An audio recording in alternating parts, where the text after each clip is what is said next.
Krishna, welcome to your channel the way of law. तो आज हम लोग किसके बारे में पढ़ेंगे? कॉन्ट्रैक्ट एक्ट की प्लेलिस्ट स्टार्ट करेंगे, ठीक है। अब कॉन्ट्रैक्ट एक्ट की प्लेलिस्ट स्टार्ट करेंगे। मैं पूरी कोशिश ये करूँगी कि ये हम इस तरीके से पढ़ाएं जैसे बहुत सारे एग्जाम्स के एमसीक्यू वगैरह होते हैं, ठीक है, कि आप एमसीक्यू सॉल्व कर सको। मेरी पूरी कोशिश ये रहेगी, ठीक है। मैं वीडियो की ड्यूरेशन थोड़ी बहुत इधर उधर हो सकती है ना, लेकिन आप थोड़ा सा पेशेंस रखना और सुनना, सही में आपके लिए क्या पता हेल्पफुल हो, ठीक है। तो अब शुरू करने से पहले मैं कॉन्ट्रैक्ट एक्ट का थोड़ा सा इंट्रोडक्शन दूंगी, जो कि आंसर ने कहा था। आंसर ने बात की थी जैसे कि आप बाकी लॉज पढ़ते हैं, आईपीसी वगैरह ये सब पढ़ते हैं, उसमें आपको किसी तरीके की राइट एंड लाइबिलिटी बताई जाती है आपकी, ठीक है, ये सब दिया जाता है। लेकिन कॉन्ट्रैक्ट एक्ट ऐसा कुछ भी नहीं कर रहा है। कॉन्ट्रैक्ट एक्ट जो है वो लिमिटेशंस बता रहा है, ठीक है, कि क्या पार्टी को नहीं करना है, क्या पार्टी को करना है, जिससे कि उनके बीच का जो कॉन्ट्रैक्ट होगा वो वैलिड कॉन्ट्रैक्ट होगा, ठीक है।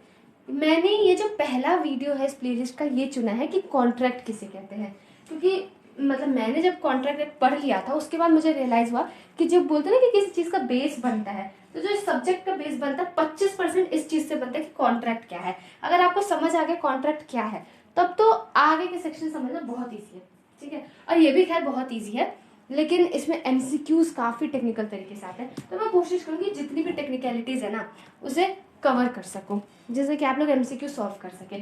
सिर्फ आपको जाके एग्जाम में आंसर ही नहीं लिखना है, ठीक है, आपको आगे भी इन सब्जेक्ट्स की जरूरत पड़ेगी, राइट।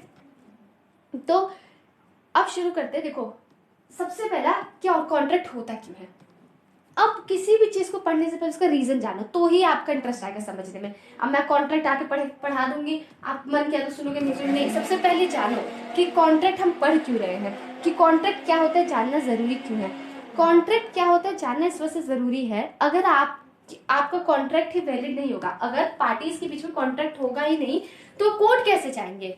तो कॉन्ट्रैक्ट है या नहीं, यही बात ये बताएगी कि आप कोर्ट जा सकते हैं नहीं जा सकते, कोर्ट के दरवाजे आपके लिए खुले हैं या नहीं खुले हैं, ठीक है। तो इस वजह से कॉन्ट्रैक्ट जानना जरूरी है। हाँ, तो अगर पार्टीज के बीच का जो कॉन्ट्रैक्ट है वैलिड है तो ही वो कोर्ट ऑफ लॉ में जाएंगे, वरना वो कोर्ट ऑफ लॉ में नहीं जा सकती, दूसरी पार्टी को सू नहीं कर सकती, अपने राइट को एनफोर्स नहीं करा सकती, ठीक है। जो उनके बीच का अग्रीमेंट है वो कागज पे रह जाएगा, ठीक है, कोर्ट में उसकी कोई वैल्यू नहीं है, और वैसा अग्रीमेंट किसी काम का ही नहीं है कॉन्ट्रैक्ट अगर वैलिड नहीं है तो। इस वजह से कॉन्ट्रैक्ट जानना जरूरी है। अब ये जो स्क्रीन पे दिख रहा है एक्चुअली में कॉन्ट्रैक्ट बस यही है। अब मैं एक इलस्ट्रेशन के थ्रू समझाती हूँ, एक बेसिक स्ट्रक्चर, एक मतलब पूरा एक स्ट्रक्चर दूंगी, ओवरव्यू, फिर हम एक एक टॉपिक को उसके ध्यान से देखेंगे, ठीक है। तो सबसे पहले क्या होता है, कोई भी कॉन्ट्रैक्ट कैसे शुरू होता है, ऑफर, ठीक है, इसे या फिर हम लोग प्रपोजल बोलते हैं, इंग्लिश लॉ में इसे ऑफर बोलते हैं और नॉर्मली इसे प्रपोजल बोलते हैं। तो सबसे पहली चीज है ऑफर होगा, ठीक है। जैसे सपोज क्या कहते हैं कि मैं आपको अपनी बुक बेच रही हूँ, ठीक है, तो मैं क्या कह रही हूँ कि ये देखो ये मेरी बुक है, ठीक है, मैं आपको 1000 रुपीज की बुक दे रही हूँ, तो ये क्या हुआ, ऑफर। सबसे स्टार्टिंग पॉइंट यही होता है, सबसे पहले क्या होगा, प्रपोजल होगा, ऑफर होगा, ठीक है। अब आप अगर उसे एक्सेप्ट कर लेते हैं कि ठीक है, मैं ये जो आपकी बुक है वो हम 1000 रुपीज की ले रहे हैं, ठीक है। अब जैसे ही इस ऑफर का एक्सेप्टेंस हुआ, जैसे ही इस प्रपोजल का एक्सेप्टेंस हुआ, ऑफर प्रपोजल एक बात है, ठीक है ना, कुछ अलग नहीं है। तो जैसे ही एक्सेप्ट हुआ, ठीक है, जैसे ही आपने एक्सेप्ट किया कि ठीक है हम 1000 रुपए का ले लेंगे, वो क्या बन गया, आपके और मेरे बीच का प्रॉमिस बन गया, ठीक है। अब जैसे ही इस प्रॉमिस के साथ कंसिडरेशन जुड़ जाता है, उसे हम लोग क्या कहते हैं, अग्रीमेंट कहते हैं। कंसिडरेशन क्या होता है, अगर मैं एकदम नॉर्मल भाषा में बोलूं, हम वैसे एक्ट का भी देखेंगे, कि नॉर्मल भाषा में बोलूं तो एक चीज के बदले दूसरी चीज देना। जैसे मैं आपको बुक दे रही हूँ, आप मुझे पैसा दे रहे हैं, तो यहाँ पे जो पैसा है मेरे लिए कंसिडरेशन हो जाएगा, और आप मुझे पैसा दे रहे हैं, मैं आपको बुक दे रही हूँ, तो आपके लिए बुक कंसिडरेशन हो जाएगी, ठीक है, एक चीज के बदले एक चीज, ठीक है। तो ये हो गया कंसिडरेशन। अब अग्रीमेंट समझ आ गया, ठीक है, जो हमारे बीच का प्रॉमिस था, प्रॉमिस में कंसिडरेशन जुड़ गया, ये हो गया हमारा अग्रीमेंट। अब जैसे ही इस अग्रीमेंट में सेक्शन 10 की रिक्वायरमेंट्स फुलफिल हो जाती है, सेक्शन 10 की बहुत से रिक्वायरमेंट्स हैं, लेकिन जैसे आपको एग्जांपल देती हूँ कि पार्टीज कॉम्पिटेंट होने चाहिए, ऐसे करके, और कि जो कंसिडरेशन है वो लॉफुल होना चाहिए, ऐसे करके कुछ रिक्वायरमेंट्स दे रखी है सेक्शन 10 में। अगर वो रिक्वायरमेंट से फुलफिल हो जाती है एक अग्रीमेंट की, तब वो जाके फाइनली कॉन्ट्रैक्ट बनता है, ठीक है। ये बस एक स्ट्रक्चर दिया था, जिससे कि अब अगर हम आगे चले तो आपको किसी तरीके की डिफिकल्टी ना हो, ठीक है। तो सबसे पहले हम लोग बात करेंगे प्रपोजल की। जो कि सेक्शन 2 ए में दे रखा है। अब इस सेक्शन याद कैसे करना है ना, देखो इनके बहुत सारे कीवर्ड्स होते हैं, आप खुद बना भी सकते हो, ऐसा कुछ है नहीं। अगर आप चाहते हो मैं बनाऊं तो मैं भी बना दूंगी, ठीक है, आप बता देना। तो सबसे पहले क्या होता है, प्रपोजल पढ़ते हैं। प्रपोजल मैंने आपको इतना तो समझा ही दिया है कि क्या होता है, कि कोई इंसान ऑफर कर रहा है किसी चीज को करने के लिए या नहीं करने के लिए किसी दूसरे इंसान के सामने, ये तो पता है आपको प्रपोजल। अब ये जो प्रपोजल होता है ना कि कोई चीज करनी है नहीं करनी, जैसे बुक बेचने का प्रपोजल, अब मैं चाहूँ तो एक स्पेसिफिक इंसान को भी कर सकती हूँ, ठीक है, या फिर चाहूँ तो वर्ल्ड एट लार्ज को भी कर सकती हूँ। वर्ल्ड एट लार्ज को कैसे कर सकती हूँ, सपोज क्या कर दूंगी मैं, पैम्पलेट्स लगा दूंगी, है ना, कि किसी को कि मतलब ये मैं बुक कितने की ऑफर हो रही है ना, ऐसे ऐसे करके, मतलब या तो मैं किसी स्पेसिफिक इंसान को भी ऑफर कर सकती हूँ या फिर मैं वर्ल्ड एट लार्ज को भी ऑफर कर सकती हूँ, ठीक है। तो अगर मैं किसी स्पेसिफिक इंसान को ऑफर करूंगी तो उसे बोलेंगे स्पेसिफिक कॉन्ट्रैक्ट, और अगर मैं वर्ल्ड एट लार्ज को बहुत सारे लोगों को ये चीज ऑफर करूंगी तो उसे क्या बोलेंगे हम लोग, जनरल कॉन्ट्रैक्ट बोलेंगे। जनरल कॉन्ट्रैक्ट का ना मैं आपको एक एग्जांपल देती हूँ केस का, Carlin versus carbolic smoke company. इसमें एक कंपनी थी, उन्होंने एक दवाई बनाई, बोला कि जिस तरीके से लिख रखा है अगर आप इस तरीके से दवाई खाएंगे तो आपको कोल्ड एंड इन्फ्लुएंजा नहीं होगा। तो एक तरीके से उन्होंने क्या किया, यहाँ पे जनरल ऑफर किया, पूरे वर्ल्ड एट लार्ज को उन्होंने ऑफर किया, ठीक है। तो इसे बोलते हैं जनरल ऑफर, ठीक है, जनरल कॉन्ट्रैक्ट बोलते हैं। दूसरा है इंटेंशन, कि पार्टीज के बीच का जो है, जो पार्टी का इंटेंशन ऐसा है कि आपस में लीगल रिलेशन क्रिएट करना है। लीगल रिलेशन क्रिएट करने का मतलब कि अगर कल को गड़बड़ होती है हम लोग कोर्ट में जाएंगे, ठीक है। जैसे आप और आपके दोस्त अग्रीमेंट करते हैं टिफिन शेयर करने का, तो अगर आप नहीं फॉलो करते तो क्या आप कोर्ट, आपका इंटेंशन ऐसी है क्या कि आप कोर्ट जाएंगे, नहीं ना, ऐसा नहीं है ना। लेकिन हाँ, अगर सपोज क्या कहते हैं कि सपोज मैं आपको अपना लैपटॉप बेच रही हूँ या कुछ मैं ऐसी चीज बेच रही हूँ, तो मैं डेफिनेटली यहाँ पे लीगल रिलेशन क्रिएट कर रही हूँ कि हाँ अगर कल को प्रॉब्लम अराइज होगी आई गो टू कोर्ट, ठीक है। तो ये हो गया। तीसरी चीज क्या है, एक्सेप्टेंस ऑफ प्रपोजल। अब ये जो प्रपोजल है ना उसे एक्सेप्ट कौन करेगा, जिसके सामने मैंने ये प्रपोज किया है, ठीक है। जैसे सपोज मैंने आपके सामने प्रपोजल किया तो इसे एक्सेप्ट कौन करेगा, आप ही से एक्सेप्ट करेंगे या फिर आपका कोई एजेंट। अब कोई तीसरा इंसान आके कह रहा है आपके बिहाफ पे कि एक्सेप्ट कर लिया तो उसे एक्सेप्टेंस नहीं माना जाएगा। एक्सेप्टेंस सिर्फ और सिर्फ वही करेगा जिसके सामने ऑफर रखा जा रहा है। देखो जो ऑफर करता है उसे हम लोग क्या बोलते हैं, ऑफरर, और जिसके सामने जिसके सामने ऑफर किया जा रहा है उसे बोलते हैं ऑफरी। तो कौन एक्सेप्ट करेगा हमेशा प्रपोजल, कौन एक्सेप्ट करेगा, ऑफरी एक्सेप्ट करता है। ऑफर को कौन एक्सेप्ट करता है, ऑफरी। और आप अगर किसी चीज से रिलेटेड आप किसी इनको इन्फॉर्मेशन दे रहे हैं तो उसे ऑफर नहीं माना जाता है। अब देखो मैं ये चीजें ऐसे जोड़ जोड़ के यहाँ पे साथ में क्यों बता रही हूँ, क्योंकि आपको एमसीक्यूज को करने में बहुत ज्यादा हेल्प मिलेगी, ठीक है। क्योंकि मैंने जब किया और उस हिसाब से मैंने डेटा कलेक्ट किया तभी मैं आपके साथ ही शेयर कर रही हूँ। अगला है, अगर जस्ट आप इंफॉर्मेशन सप्लाई कर रहे हैं तो उसे प्रपोजल नहीं बोला जाएगा, ठीक है। अब आप सोचोगे कि मैं प्रपोजल के साथ इतनी सारी जुड़ी बातें क्यों बता रही हूँ, जिससे कि आपको एमसीक्यू सॉल्व करने में आसानी हो, ठीक है। ऐसे अलग से नहीं पढ़ा जाता है, ये बहुत डिफिकल्टी अराइज होती है पढ़ने में। तो मैंने अकॉर्डिंगली डेटा कलेक्ट किया, फिर मैंने आपके सामने प्रेजेंट किया। तो जैसे एक एग्जांपल देती हूँ इस केस में, हार्वे वर्सेस फेसे है इस केस का नाम। तो इस केस में ये हुआ था कि एक टेलीग्राफ मतलब एक लेटर लिखा था एक पार्टी ने दूसरे पार्टी को कि बम्पर हॉल पेन का क्या आप हम बम्पर हॉल पेन बेचेंगे और जो सब लोवेस्ट कैश प्राइस क्या है वो टेलीग्राफ कर दो। तो उधर इंसान ने बताऊँ क्या किया, ये नहीं बोला कि बेचेगा नहीं बेचेगा, बस उसने जो प्राइस था वो टेलीग्राफ कर दिया। तो क्या इसे ऑफर मान लिया जाएगा, नहीं ना, इसे ऑफर नहीं माना जाएगा, ठीक है। तो जस्ट बिकॉज आप किसी चीज की इंफॉर्मेशन दे रहे हैं उसे ऑफर नहीं माना जाता है। अब ये जो प्रपोजल है वो एक्सप्रेस्ड भी हो सकता है और इम्प्लाइड भी हो सकता है। ऐसा नहीं है कि हमेशा कागज पे होगा, कभी कभी कंडक्ट को देख के समझ आ जाता है। अब प्रपोजल या फिर कह लो ऑफर से रिलेटेड मैं आपको दो बड़ी इंपॉर्टेंट चीज बता रही, क्रॉस ऑफर और काउंटर ऑफर। इस पर ज्यादा ध्यान नहीं देते लोग, पर ध्यान देना बहुत जरूरी है। देखो अब क्रॉस ऑफर क्या होता है, क्रॉस ऑफर ये होता है ना, सपोज क्या होता है, मैं और आप है, ठीक है। अब मान लो मेरे पास कोई बुक है ना, मान लो कॉन्स्टिट्यूशन की वी एन शुक्ला की मेरे पास किताब है, ठीक है, वी एन शुक्ला की किताब है। अब आप क्या करते हैं, एक ही दिन पे आप मुझे लेटर लिखते हैं कि क्या मैं अपनी कॉन्स्टिट्यूशन की वी एन शुक्ला वाली किताब बेचूंगी, और उसी दिन है ना, उसी दिन मैं करती हूँ, मैं भी आपको लेटर लिखती हूँ कि क्या मेरी वी एन शुक्ला की जो कॉन्स्टिट्यूशन वाली किताब है आप खरीदेंगे। तो यहाँ पे क्या कहते हैं कि हम दोनों ने क्या किया, सेम चीजें लिखी है, ठीक है। सपोज आपने लिखा 1000 रुपीज, मैंने भी लिखा 1000 रुपीज, ठीक है। हम लोगों ने सेम एकदम डिट्टो सेम है हमारा, ठीक है, और एक दूसरे को चीज भेजी, तो इसे हम लोग क्या बोलते हैं, क्रॉस ऑफर। तो ये जो क्रॉस ऑफर होता है ना, इसे एक्सेप्टेंस नहीं माना जाता है, ठीक है, कि जस्ट बिकॉज हमारे टर्म्स एंड कंडीशन सेम हो गए तो हम मान लेंगे कि चलो एक्सेप्ट हो गया, नहीं, ऐसा नहीं है। ठीक है, तो इस बात का ध्यान रखना। ये होता है हमारा क्रॉस ऑफर। उसके बाद फिर अगला होता है हमारा काउंटर ऑफर। इस काउंटर ऑफर में देखो क्या होता है, काउंटर ऑफर समझो। सपोज क्या होता है कि आप कल कुछ सामान लेने गए किसी दुकान पे, ठीक है, जैसे आप वीएन शुक्ला की किताब खरीदने गए, वीएन शुक्ला की किताब से ज़्यादा ऑब्सेशन हो रहा है ना, तो वीएन शुक्ला की किताब खरीदने गए, तो वो क्या कहते हैं कि आप वो बोलते हैं कि 1000 रुपीज़ की किताब, ठीक है, तो आप बोलते हैं नहीं सही लगा, है ना, तो वो बोलते हैं कि चलो 800 की ले लो, लेकिन आप कहते हो कि नहीं कि 600 की दोगे। अब जहाँ आपने बोला 600 हो गया, काउंटर ऑफर यहीं पे हुआ, यहीं पे जो टर्म्स एंड कंडीशन शॉपकीपर ने रखी, जहाँ ही आपने पलटा, ठीक है, बस हो गया काउंटर ऑफर। तो बोलेंगे तो मैम तो काउंटर ऑफर हो गया, तो क्या हो गया, काउंटर ऑफर से ये हो जाएगा कि जो पहले शॉपकीपर ने आपके सामने जो भी अग्रीमेंट रखा था कि चलो 800 की ले लो, है ना, ये जो भी से प्राइस रखा था, अब आप उसे उस प्राइस के लिए बाउंड नहीं कर सकते।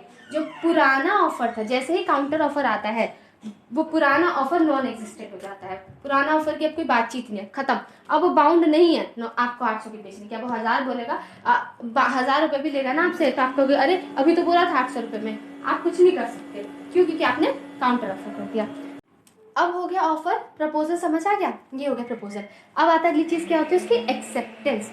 अब जैसे मैंने आपको किताब खरीदने की बात कही थी, ठीक है, तो आपने इसे एक्सेप्ट कर लिया, ठीक है, आप मान गए, ठीक है, आपने अपनी जो है विल दिखा दी, मतलब आपने अपना कंसेंट दे दिया, ठीक है, आप कह रहे हैं कि ठीक है मैं जो है ये किताब खरीदना चाहता हूँ, तो ये होता है एक्सेप्टेंस। अब एक्सेप्टेंस से रिलेटेड एक बहुत ही अच्छी बात कही थी एंसन ने बड़ी बातें कही, बहुत सारी बातें कही है। और मैं आपको बात बताऊँ क्या, फिजूल बातें नहीं है, मतलब अगर आप उन्हें रिलेट करके देखोगे ना तो बहुत अच्छे से समझ आएगा।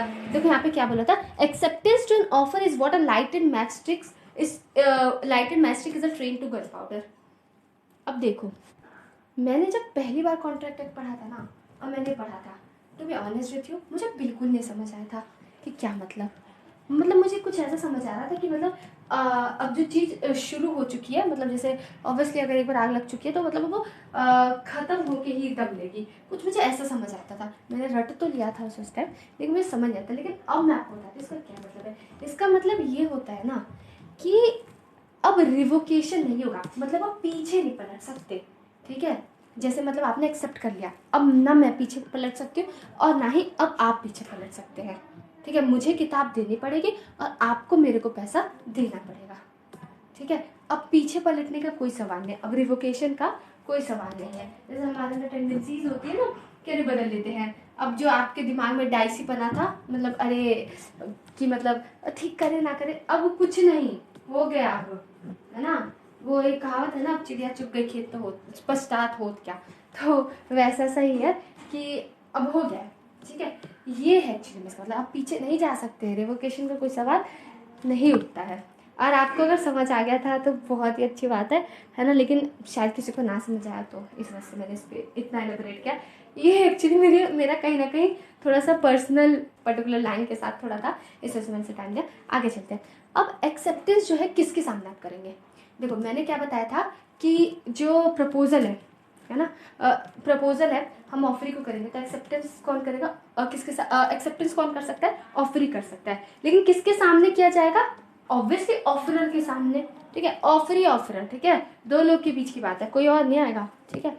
अब एक्सेप्टेंस जो है कम्युनिकेट करना पड़ेगा, है ना। ऐसे चुप बैठ गए देख रहे हो, नहीं बताओ, मैंने जब आपके सामने रखा, या तो आप क्या करो, आप सीधा किताब की बात है हम लोग के लिए, ठीक है। अब या तो आप सीधा पैसे निकाल के दो तो मैं समझ गई कि आपने एक्सेप्ट कर लिया, या तो कहोगे चल ठीक है मैं ले लूँगी जो भी हो पर्टिकुलर डे पे आई विल बाई इट। तो कम्युनिकेट करो, बोलो, ठीक है। अब जैसे कभी कभी क्या होता है ना कि कॉन्ट्रैक्ट में कुछ, मतलब अग्रीमेंट में कुछ लोग लिख देते हैं कि अगर तुमने कुछ नहीं बोला, अगर तुम साइलेंट रहे तो मैं मान लूंगा कि तुमने इसे एक्सेप्ट कर लिया। जैसे सपोज मैंने आपके पास मतलब लेटर भेजा आपको, मैंने बोला कि देखो मैं आपको किताब बेच रही हूँ, और तुमने अगर मेरे को 10 दिन के अंदर रिप्लाई नहीं दिया ना, तो मैं मान लूंगी कि तुमने मेरा ऑफर को एक्सेप्ट कर लिया, और मैं तुम्हें जो किताब भेज दूंगी, तुम्हें मेरे को 1000 रुपये देने पड़ेंगे, ठीक है। तो ऐसा नहीं है। फेल्ट हाउस वर्सेस बिल्डले के केस में बोला गया था कि साइलेंस जो है उसे एक्सेप्टेंस नहीं कहा जाता, लेकिन कुछ इसके एक्सेप्शन है। साइलेंस को भी हम लोग एक्सेप्टेंस मान लेते हैं। यहाँ पे आपकी ड्यूटी टू स्पीक होती है, ठीक है, वहाँ पे अगर आप चुप है तो एक्सेप्टेंस थोड़ी होगा, ठीक है। और जहाँ पे आपका साइलेंस जो है किसी बात के इक्विवेलेंट है। जैसे मैं आपसे पूछ रही हूँ, जैसे मैं कोई किताब ले रही हूँ, मैं बोलूँगी कि लेटेस्ट एडिशन होगा, है ना, 2023 का ही है ना, तो अब आप कुछ नहीं बोलते। यहाँ पे आपकी ड्यूटी थी बोलना, थी ना आपकी ड्यूटी बोलना, और मैंने बोला नहीं था, आप क्या समझेंगे? आप यही समझेंगे ना कि 2023 का ही, 2023 का एडिशन का। एक्सेप्टेंस होना है वो ना मिरर रूल की तरह होता है। मिरर रूल मतलब क्या? जैसा है एग्जैक्टली वैसे ही एक्सेप्ट करना है, कुछ नहीं, हल्का सा भी इधर उधर नहीं। एक मिरर रूल, एकदम जैसा है वैसा ही एक्सेप्ट होगा, ठीक है। आप कोई कंडीशन वगैरह नहीं लगा सकते। It should be absolute and unqualified, same manner में, ठीक है, जिस मैनर में प्रपोजल किया गया था। और किस तरीके से एक्सेप्ट किया जाएगा? लेटर भेज के, मुंह से बोल के, या अगर देखो कोई पर्टिकुलर तरीका लिखा है तो ठीक है, उस तरीके से कर दो, है ना, वरना तो मिरर रूल है ही। अब देखो, अब मैं एक्सेप्टेंस से रिलेटेड ना, आजकल देखो, पहले क्या होता था, पहले लेटर वेटर चलता था, आजकल क्या है, आमने सामने एग्रीमेंट हो जाता है ना, फ़ोन पे बात होकर एग्रीमेंट हो जाता है। तो हम लोग ना एक्सेप्टेंस पढ़ लेते हैं पूरा, लेकिन 2 रूल हम पढ़ना भूल जाते हैं। इन रूल की वजह से ना आपको ये पता चल जाएगा, जो मैं आपको रूल बताने जा रही हूँ। देखो, कॉन्ट्रैक्ट में ना जगह बहुत ज़्यादा मैटर करती है कि कहाँ पे आपको कॉन्ट्रैक्ट बना था, क्योंकि जहाँ पे आपका कॉन्ट्रैक्ट बनेगा आप उस कोर्ट की जुरिस्डिक्शन में आएंगे, आप उस कोर्ट में अपने मामले को लेके जा सकते हैं। तो ये जानना बहुत ज़रूरी है कि आपका कॉन्ट्रैक्ट बना कहाँ पे है, ठीक है। अब बना कहाँ पे वो कैसे पता चलेगा? वो पता चलेगा कि आपने ऑफर कहाँ पे किया है ना, कौन सी जगह पे, एक्सेप्टेंस कौन सी जगह पे हुआ है। इन सब चीज़ों को देखते हुए पता चलेगा कि एक्चुअली में कॉन्ट्रैक्ट बना कहाँ है।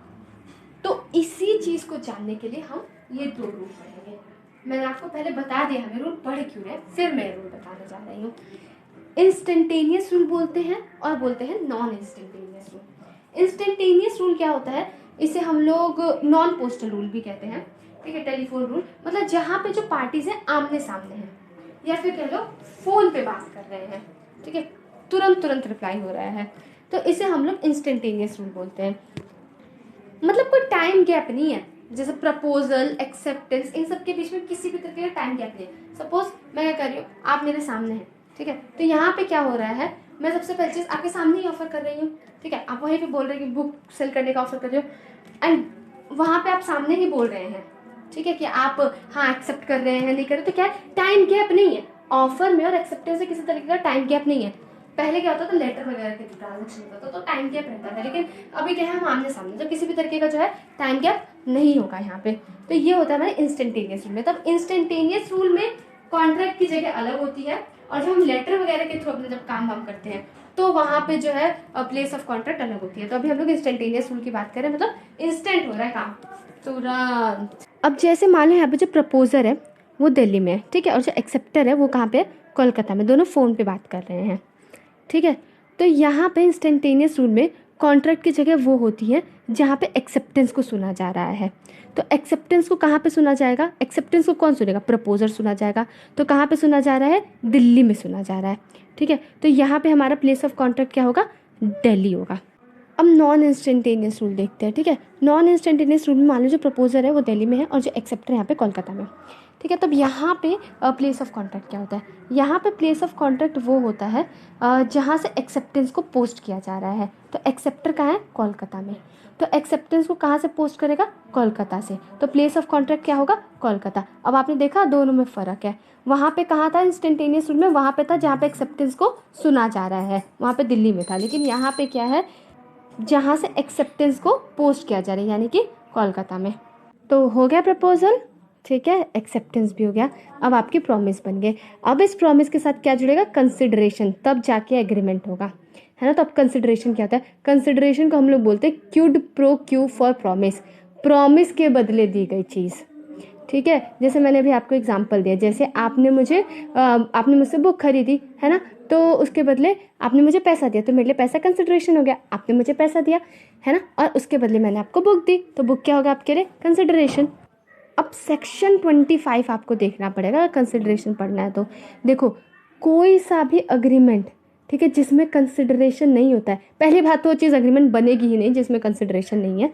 लेकिन अगर कंसिडरेशन नहीं है, ठीक है, तो वो हमारा जो अग्रीमेंट होगा वो वॉइड कहलाएगा। कंसिडरेशन होना बहुत इंपॉर्टेंट है। लेकिन कुछ एक्सेप्शंस है, मतलब कुछ ऐसी सिचुएशन है जहाँ पे कंसिडरेशन नहीं है, फिर भी उस अग्रीमेंट को वैलिड माना जाएगा, उसे अग्रीमेंट माना जाएगा। जैसे फॉर एग्जांपल वो राइटिंग में है और रजिस्टर्ड है, जैसे गिफ्ट वगैरह देते हैं, ये हो गया। दूसरा है पास्ट वॉलेंटरी सर्विस। इसका मतलब जैसे आपने पहले कुछ कर दिया, ठीक है, मान लो उसके लिए फिर अगर कोई इंसान बोलता है, जैसे क्या क्या कहते हैं कि किसी का घर पे आग लग रही थी, ठीक है, किसी ने कुछ बोला नहीं लेकिन आप एकदम हीरो बन के गए और आपने क्या कहते हैं कि आग वाग बुझा दी, ठीक है, तो क्या कि आपने पहले ही वॉलेंटरली आपने क्या, किसी ने आपसे कहा नहीं, ठीक है, लेकिन आप वॉलेंटरली चले गए, तो इंसान आपसे खुश हो गया, उसने बोला कि ठीक है मैं आपको 1 लाख रुपए इनाम दूंगा। तो यहाँ पे अब आपको कोई कंसिडरेशन देने की ज़रूरत नहीं है, आपने अपनी हीरोइक एक्ट पहले ही कर दिया है। तो पास्ट वॉलेंटरी सर्विस जो होगा उसमें भी कंसिडरेशन देने की ज़रूरत नहीं है। तो पहला क्या है, राइटिंग और रजिस्टर्ड, दूसरा क्या है, पास्ट वॉलेंटरी सर्विस। अगला है अगर आप प्रॉमिस करते हैं किसी तरीके का टाइम बार्ड डेट देने के लिए, ठीक है, तो उसमें भी जैसे कोई डेट है, ठीक है, किसी भी तरीके का डेट होता है, अब मान लो वो आप उसे कोर्ट में एनफोर्स नहीं करा सकते, मान लो लिमिटेशन पीरियड जो था उसका निकल चुका है, तो उसके लिए अगर कोई इंसान प्रॉमिस करता है तो अब आप उसमें क्या करेंगे कि आप उसमें कंसिडरेशन अलग से नहीं देंगे। एक तो आप बेचारे खुद धारी पे हो, ऊपर से आपका कोर्ट में जाने का भी राइट चला गया, तो ये जो है यहाँ पे कंसिडरेशन की आवश्यकता नहीं है। फिर एक हमारा एजेंसी के कंसेप्ट में ना उधर भी क्या कहते हैं, कंसिडरेशन देने की ज़रूरत नहीं होती, क्योंकि ऐसा माना जाता है कि जो एजेंट होता है वो जो सर्विसेज रहते हैं, सर्विसेज के लिए हम लोग रिम्यूनरेशन देते हैं, ना कि कंसिडरेशन देते हैं। फिर अगला है हमारा एक्शनेबल क्लेम, जो कि सेक्शन 130 में दे रखा है, ठीक है, तो अगर इसमें कंसिडरेशन नहीं दिया जाएगा तो भी उसे हम लोग वैलिड कॉन्ट्रैक्ट मानेंगे। चलो अब फाइनली अग्रीमेंट बन गया ना, अब कुछ नहीं करना है, अब बस आपको पढ़ना है सेक्शन 10 की रिक्वायरमेंट्स। अब ये पूरी हो जाए ना, पक्का ये लास्ट है, बस ये पूरी हो जाए ना, उसके बाद जो हमारा कॉन्ट्रैक्ट है वो बन जाएगा, वो वैलिड कॉन्ट्रैक्ट होगा। अब आप कोर्ट में उसे एनफोर्स कराने जा सकते हैं। तो 4 रिक्वायरमेंट्स है। पहली रिक्वायरमेंट की बात करते हैं। सबसे पहली रिक्वायरमेंट ये है कि फ्री कंसेंट होनी चाहिए। इसके लिए एक मैक्सिम है, कंसेंसस एड इडम, मतलब सेम मैनर में पार्टीज़ को एक्सेप्ट करना है, जो भी अग्रीमेंट है, जो भी उनका टर्म है, मतलब सेम इंटेंशन रहना चाहिए पार्टीज़ के, मतलब दोनों पार्टी का इंटेंशन रहना चाहिए कि हम एक दूसरे को लीगल रिलेशन में, लीगल ऑब्लिगेशन में बाउंड करें, ठीक है, और सेम तरीके से उस चीज़ को जो है एक्सेप्ट करें। और जो कंसेंट है ये सेक्शन 13 में दे रखा है, ये होता है कंसेंट, मतलब अब ये जो कंसेंट है ना फ्री होनी चाहिए। अब फ्री कंसेंट ये हमारा सेक्शन 14 में दे रखा है।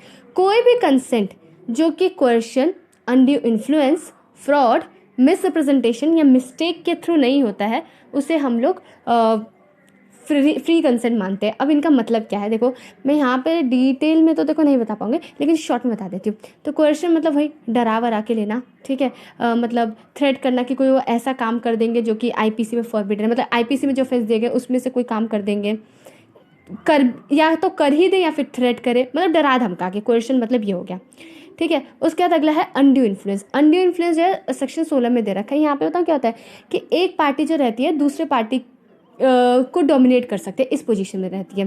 जैसे आपके स्पिरिचुअल मास्टर हो गए, है ना, जैसे आपका कोई टीचर हो गया, वो आपसे कोई काम करने के लिए कह रहे हैं, तो सीधी सी बात है वो लोग आपको डोमिनेट कर सकते हैं। कोई पुलिस ऑफिसर है आपसे कुछ करने के लिए कह रहा है, तो सीधी सी बात है पुलिस ऑफिसर आपको डोमिनेट कर सकता है।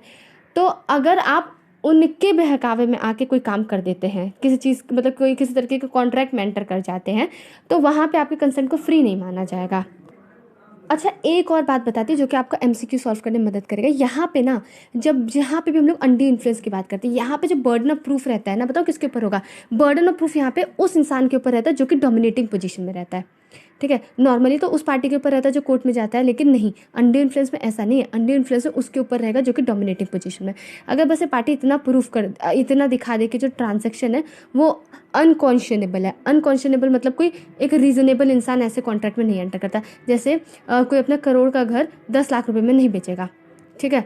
तो यहाँ पे अब ये उस पार्टी को दिखाना पड़ेगा जो कि डोमिनेटिंग पोजीशन में, कि उससे अपना डोमिनेंस एक्सरसाइज नहीं किया है, ठीक है। फिर अगला है फ्रॉड करके आपको झूठे तरीके से चीज़ों को दिखाना, या फिर वो पार्टी गलत चीज़ दिखाना, या फिर किसी तरह का कॉन्ट्रैक्ट करे लेकिन उसका इंटेंशन है ही नहीं उस कॉन्ट्रैक्ट को फुलफिल करने का। ये सब चीज़ मैं डिटेल में बताऊंगी, लेकिन यहाँ पे शॉर्ट में बता रही हूँ। फिर अगला है मिस रिप्रेजेंटेशन। मिस रिप्रेजेंटेशन किसे कहते हैं हम लोग, मतलब यहाँ पे जो पार्टी रिप्रेजेंट कर रही है उसे खुद नहीं पता ये गलत है, लेकिन एक्चुअली में वो गलत होता है। तो यहाँ पे अगर आपकी जो कंसेंट है, ठीक है, ले ली जाती है, तो उसे फ्री कंसेंट नहीं माना जाता है, ठीक है। आपके यहाँ पे जो कॉन्ट्रैक्ट होगा उसे वैलिड नहीं मानेंगे। और इसके अंदर लास्ट चीज़ है जो कि हमारे कंसेंट से रिलेटेड है, वो है मिस्टेक। मिस्टेक क्या होता है, मतलब किसी तरीके का कन्फ्यूजन अराइज हो जाता है। अब कन्फ्यूजन लॉ से भी रिलेटेड अराइज हो सकता है, मतलब मिस्टेक ऑफ लॉ, और मिस्टेक ऑफ फैक्ट भी हो सकता है। तो अगर मान लो मिस्टेक ऑफ फैक्ट होता है, ठीक है, और दोनों पार्टीज जो हैं, दोनों पार्टीज मतलब दोनों पार्टीज को कन्फ्यूजन हो जाता है, दोनों पार्टीज जो मिस्टेकन है फैक्ट को लेके, तो यहाँ पे तो जो कॉन्ट्रैक्ट होगा पूरा का पूरा वॉइड होगा। लेकिन अगर मान लो यूनिलेटरल है, मतलब सिर्फ एक ही पार्टी मिस्टेक पे है, ठीक है, जैसे फॉर एग्जाम्पल, जैसे मैं आपको एग्जाम्पल देती हूँ, बायलेटरल का एक एग्जाम्पल देती हूँ। जैसे क्या होता है कि किसी कोई एक काव बेचने की बात होती है, ठीक है, काव बेचने की बात होती है दो पार्टीज के बीच में, दोनों पार्टी को पता ही नहीं है, दोनों अग्रीमेंट कर लेते हैं, ठीक है, और एक्चुअली में वो काव अग्रीमेंट करने से पहले ही मर चुकी होती है। तो यहाँ पे जो कॉन्ट्रैक्ट होगा वो क्या होगा, वॉइड। दूसरा है यहाँ पे सिर्फ एक ही पार्टी मिस्टेक में है, ठीक है, तो ये वॉइडेबल नहीं होता है, मतलब ये वैलिड होगा, ठीक है। फिर अगला है mistake of law. Mistake of law दो, अब देखो लॉ दो हो सकते हैं, एक तो इंडियन लॉ हो सकता है, तो फॉरेन लॉ हो सकता है।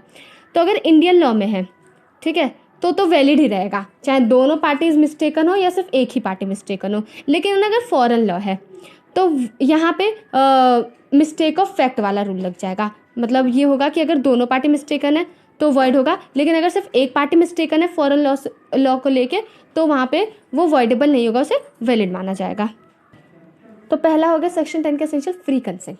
दूसरा क्या है, कॉम्पिटेंट टू कॉन्ट्रैक्ट, मतलब ये जो पार्टीज है ना, ये कॉन्ट्रैक्ट करने के लिए कॉम्पिटेंट होनी चाहिए। सेक्शन 11 और 12 में दे रखा है। कॉम्पिटेंसी कैसे पता चलेगी, तो कॉम्पिटेंसी के लिए 3 चीज़ें देखनी है। पहली चीज़ ये देखनी है कि वो वही माइनर मेजर वाला देखना है, ठीक है।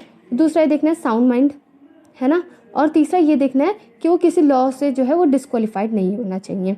लॉ के लिए डिस्क्वालीफाइड नहीं होना चाहिए। जैसे आपको एक एग्जांपल देती हूँ, जैसे टेंडर वेंडर होते हैं ना, जैसे कोई लकड़ी बेचने का टेंडर हो रहा होगा, तो वहाँ पे जो गवर्नमेंट है ना, ये जो फॉरेस्ट ऑफिसर होगा उसे मना कर देगी, कह देगी कि तुम टेंडर में पार्टिसिपेट नहीं कर सकते। तो यहाँ पे फॉरेस्ट ऑफिसर क्या हो गया, डिस्क्वालीफाइड बाई लॉ, ठीक है। तो ये हो गया। तो ये 3 चीज़ें हैं। अब एक बात बताती हूँ, जैसे बहुत लोग ना, आप ये मिस्टेक मत करना, ठीक है। जैसे बहुत लोग बोल सकते हैं कि जो माइनर के साथ कॉन्ट्रैक्ट होता है ना, वॉइड होता है। कैसे कह सकते हो, पहली बात तो माइनर के साथ आप कॉन्ट्रैक्ट शब्द का इस्तेमाल ही नहीं कर सकते। आप ये बोलो वॉइड अग्रीमेंट होगा।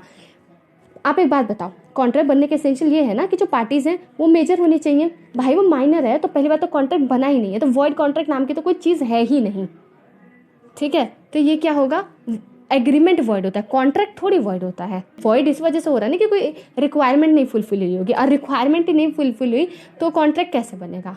तो बस इतना बता रही, माइनर के साथ कॉन्ट्रैक्ट शब्द का मत इस्तेमाल करना। भाई जब प्री रिक्विजिट्स ही नहीं फॉलो हुए, एज ऑफ मेजोरिटी चाहिए, तो कॉन्ट्रैक्ट बना कैसे कि आपने उसे वॉइड कर दिया। पहले कॉन्ट्रैक्ट तो बना, फिर तो वॉइड करो। और जब कॉन्ट्रैक्ट बन ही जाएगा तो फिर वॉइड क्या होगा, वो तो वॉइडेबल कहलाता है ना। फिर अगला है लॉफुल कंसिडरेशन, लॉफुल ऑब्जेक्ट होना चाहिए। अब जैसे मैं कह रही हूँ कि जैसे आप लोग इस तरीके का अग्रीमेंट नहीं हो सकता कि जैसे बोलोगे कि उसका मर्डर कर दो तो मैं इतने रुपये दे दूंगा, ठीक है। मतलब 2 A और B के बीच में अग्रीमेंट हुआ, ठीक है, कि तू इसका मर्डर कर दे भाई, मैं तेरे को 10 लाख रुपये दूंगा। अब क्या होता है कि मर्डर कर देता है, 10 लाख रुपये नहीं देता, तो इस चीज़ के लिए कोर्ट में थोड़ी जा सकता है कि देखो देखो ये तो पूरा एकदम सही है हमारा एग्रीमेंट, तो अब ये भी देखना पड़ेगा, ठीक है। या फिर कोई ऐसा एग्रीमेंट जो कि एक्सप्रेसली वॉइड डिक्लेयर्ड है। तो आई थिंक समझ आ गए, और अगर आपको ये तरीका समझ आ रहा है तो बहुत अच्छा, मैं आगे भी ऐसे ही कंटिन्यू करूँगी, ठीक है। क्योंकि बहुत सारी जगह आपको अलग अलग तरीक़ों से कॉन्ट्रैक्ट मतलब पढ़ने को मिल सकता है, लेकिन मैंने सोचा था कि मैं हल्का सा डिफरेंट करूँगी, कहीं ना कहीं आपके लिए मतलब आपके पास ज़्यादा वेरिएशंस रहेगा ना, आप एक अच्छे कंज्यूमर होगे कि अलग अलग चॉइसेस रहेंगी, वैरायटीज़ रहेंगी, है ना। तो पढ़ना देखना नहीं समझ आता तो बताना, ठीक है, क्योंकि कहीं ना कहीं क्या पता मैं और अच्छे से बता पाऊँ, जैसे आपको लगे, ठीक है। So Hare Krishna, thank you for watching this video, do like share and subscribe our channel.